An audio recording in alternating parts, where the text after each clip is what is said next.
In this video, we'll be solving applications of quadratic. Let's solve each application by writing and solving a quadratic equation.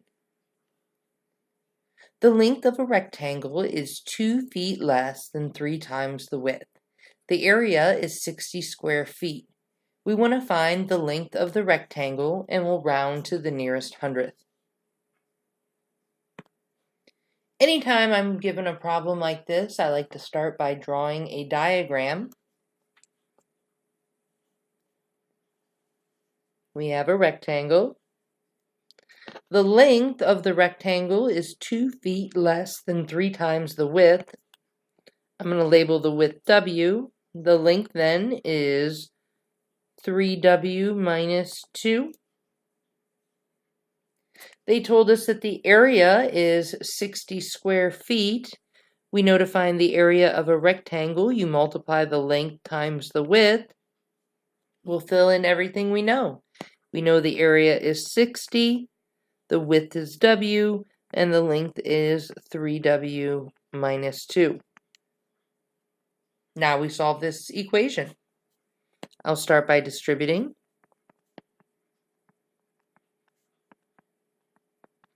I see that this is a quadratic equation. Since it has both a quadratic and linear term, I don't want to use square root property. My personal first choice is solve by factoring, and if that doesn't work, I like to use quadratic formula. For either of those techniques, our equation has to be equal to 0. So let's subtract 60 from both sides. It gives us 0 equals 3W squared minus 2W minus 60. Now I try to factor this. Since the leading coefficient is not 1, I would use my x and look for two numbers that multiply together to be a negative 180 and add together to be a negative 2. Unfortunately, no numbers work. So I have to use a different technique. I'm going to use quadratic formula.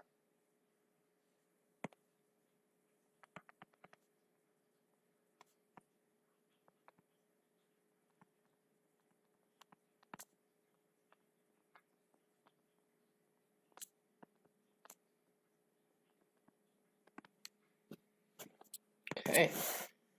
Our quadratic formula, if you recall, x equals negative b plus or minus the square root of b squared minus 4ac all over 2a.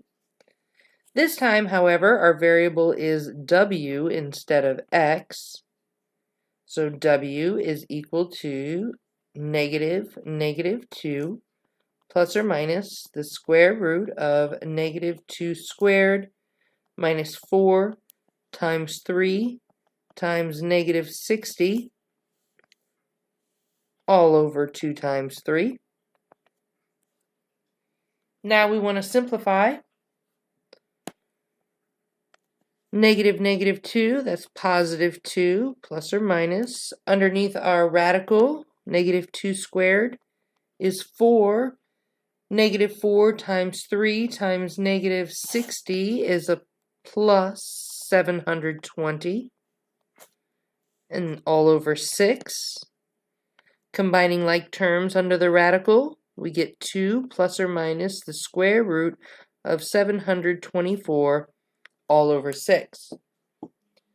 Typically, I would now take the time to simplify the square root of 724. However, this is an application problem and the directions asked us to round to the nearest hundredth, so I wouldn't waste my time doing that work. I'm going to break it up into my two options and then simplify each of those. W equals 2 plus the square root of 724 over 6. And W equals 2 minus the square root of 724 over 6. All you need to do is plug this in your calculator, but remember to put both the numerators in parentheses when you type this in. Our decimal approximation rounded to the nearest hundredth for our first solution is 4.83. And for our second solution, we get negative 4.15. Since this is an application problem, we need to make sure that both our answers make sense for the context of our application. We need to make sure that we have answered the question and included any necessary units. So let's think about what W represented. W was the width of our rectangle.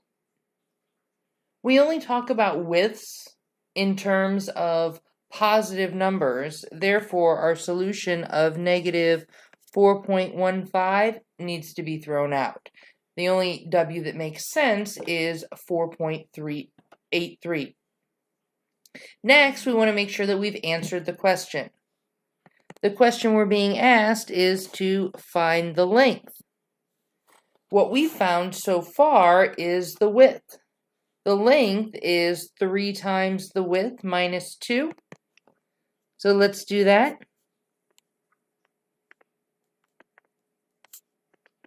The length is going to be 3 times 4.83, which is equal to 12.49. And lastly, since it's an application, we need to make sure to include any units. Our unit this time is feet. The length of our rectangle is 12.49 feet.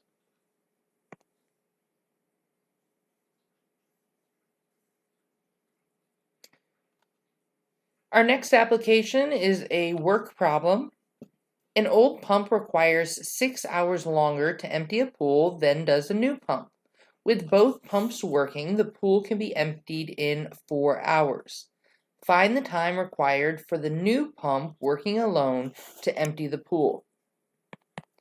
To refresh your memory on work problems, we always use the equation 1 over T1 plus 1 over T2 equals 1 over TT. T1 is the time it takes pump 1 alone.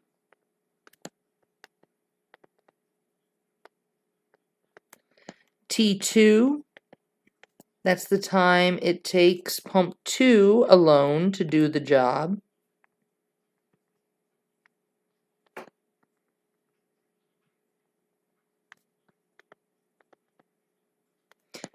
And TT is the time it takes the pumps working together.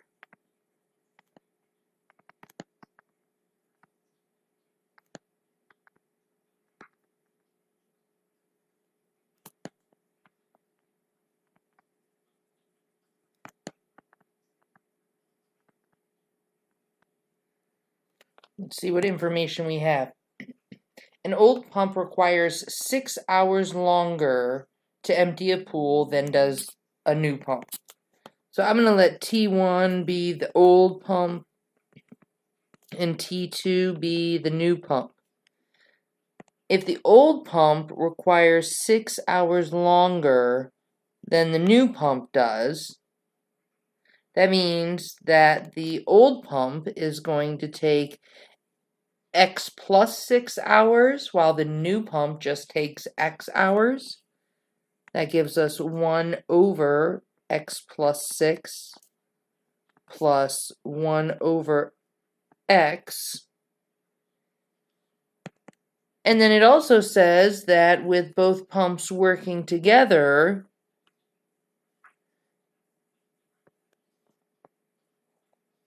the pool can be emptied in 4 hours. So that means that TT is 4, giving us the right-hand side of our equation to be 1/4. We have a rational equation here.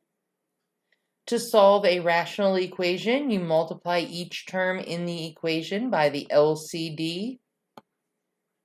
Our least common denominator here is 4x times x plus 6.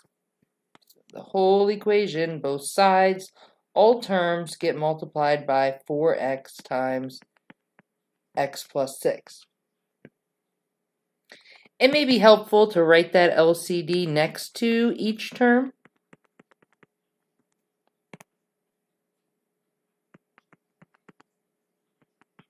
And it is the LCD over 1 that we're multiplying by.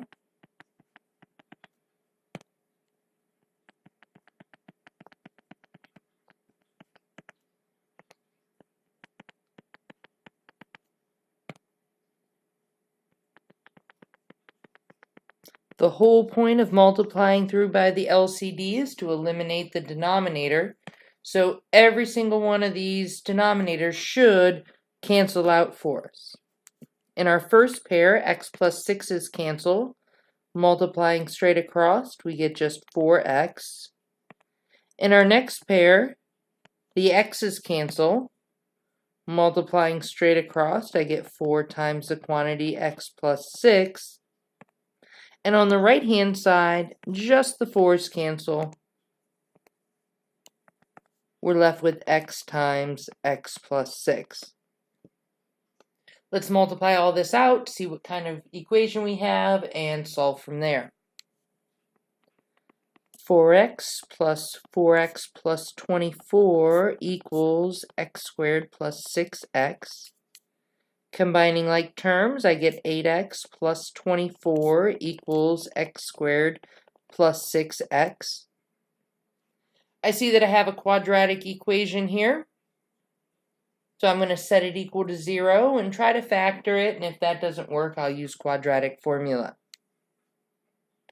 To keep my leading coefficient positive, I'm moving everything to the right side. This will give me x squared minus 2x minus 24.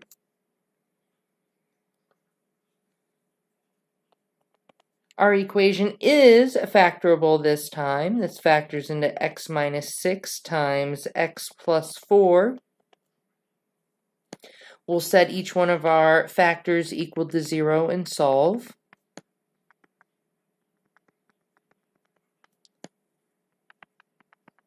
We get x to be 6 and x to be negative 4. Since this is an application problem, we need to make sure that our solution makes sense for the context of our application. We need to make sure we've answered the question and included any necessary units. So let's think about what x represented.